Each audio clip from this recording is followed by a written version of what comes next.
नमस्कार, आप देख रहे हैं ONN न्यूज। आइए रुक करते हैं आज की बड़ी खबरों की ओर। यूपी में सोमवार तक बढ़ाया गया लॉकडाउन।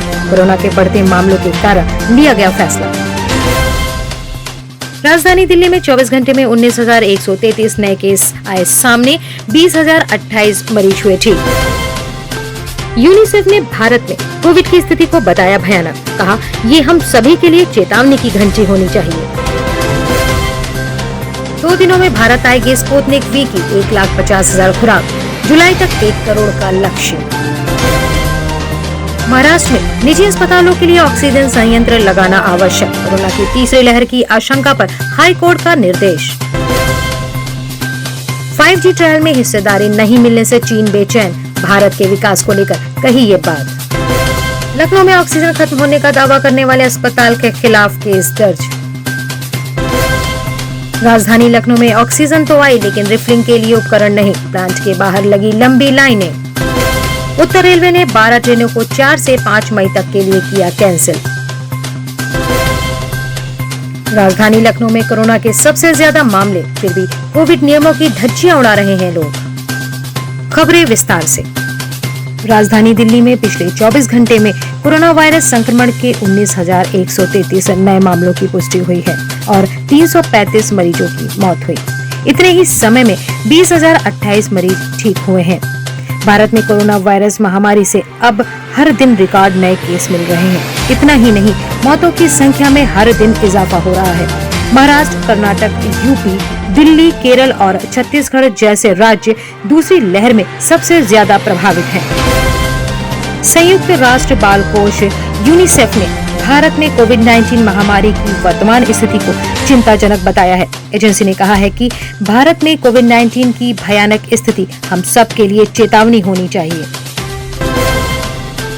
देश में कोरोना महामारी की दूसरी लहर ने आतंक मचा रखा है। वहीं भारत सरकार के प्रधान वैज्ञानिक सलाहकार के विजय राघवन ने कोरोना की तीसरी लहर के लिए तैयार रहने को कहा है। ऐसे में इस संकट की घड़ी से उबरने के लिए रूस अगले 2 दिनों में स्पुतनिक V के टीकों की 1,50,000 खुराकों की दूसरी खेप भारत भेज रहा है। दोनों देशों के बीच हुई बातचीत के अनुसार रूस जून तक 50 लाख और जुलाई में 1 करोड़ से अधिक स्पुतनिक V के टीकों की खुराक भारत भेजने की तैयारी कर रहा है। मुंबई उच्च न्यायालय ने बृहस्पतिवार को कहा कि महाराष्ट्र में सभी निजी अस्पतालों के लिए आवश्यक है कि वे कोविड-19 के बढ़ते मामलों को संभालने के लिए अपने यहाँ ऑक्सीजन संयंत्र लगाएं। न्यायमूर्ति दीपांकर दत्त और न्यायमूर्ति GS कुलकर्णी की पीठ ने कहा कि कोरोना संक्रमण की तीसरी लहर भी आने की आशंका है, इसलिए निजी अस्पतालों को ऑक्सीजन की अपनी मांग की पूर्ति के लिए अपने ऑक्सीजन संयंत्र लगाना जरूरी है। भारत में 5G सेवा के लिए ट्रायल में चीनी कंपनियों को भागीदारी नहीं मिलने से चीन में बेचैनी है। भारत की नई दूरसंचार नीति पर चिंता जताते हुए चीन ने कहा कि यह कदम संबंधित भारतीय उद्योग में नवाचार और विकास के लिए अनुकूल नहीं है। भारत में 5G सेवा के लिए ट्रायल में चीनी कंपनियों को भाग लेने की इजाजत नहीं दी गई। देश में बढ़ते कोरोना संक्रमण को देखते हुए रेलवे ने अब बड़ा फैसला लिया है। राज्यों में लॉकडाउन को देखते हुए उत्तर रेलवे ने कई सारी ट्रेनें कैंसिल कर दी हैं। इनमें ज्यादातर ट्रेनें लखनऊ दिल्ली के बीच चलने वाली हैं। कोरोना संकट के बीच देश में कई राज्यों में ऑक्सीजन की किल्लत के मामले सामने आ रहे हैं। उत्तर प्रदेश की राजधानी लखनऊ में ऑक्सीजन को लेकर मारामारी अब भी जारी है।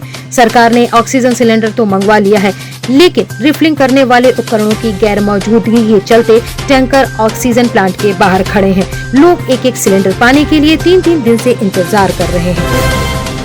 उत्तर प्रदेश में कोरोना के कारण बने गंभीर हालात को देखते हुए योगी सरकार ने लॉकडाउन सोमवार तक के लिए बढ़ा दिया है।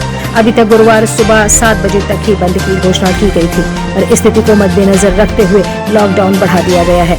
ये आदेश मुख्यमंत्री योगी आदित्यनाथ ने टीम 9 के साथ हुई बैठक में दिए।